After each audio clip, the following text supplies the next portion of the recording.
রুমের ভিতর যাই দেখছে এক কলস তেল ভরা ডিজেল। সমস্যা নাই। সমস্যা হচ্ছে আমি ওই বাসায় ওই ফ্ল্যাটে গিয়েছি, যাওয়ার পরে এই বউ বলছে কি ভাবি আমার তো বাসায় লাইন নেই, 2 ফ্ল্যাটে অন্ধকার।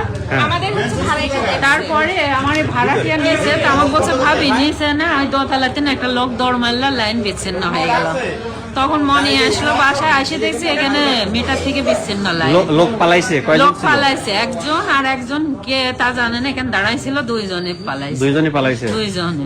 তেল আনছিল, তেল তারপরে তেল ওই রুমের ভিতর যাই দেখছে এক কলস তেল ভরা ডিজেল।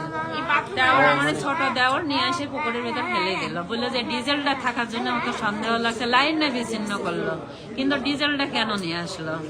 তো ওই কারণে আমি বললাম যে একটু আপনি জানাই দেন, কারণ এটা তো এখানে একটা কেন্দ্র, বিশাল বড় কেন্দ্র। এই কেন্দ্র এরকম দুর্ঘটনা করার জন্য এটা করেছে। মেন তো আমার বাসায় যদি কোনো সমস্যা হতো আমার এই 2 লাইনও বিচ্ছিন্ন করতো, এই 2 ফ্ল্যাটে।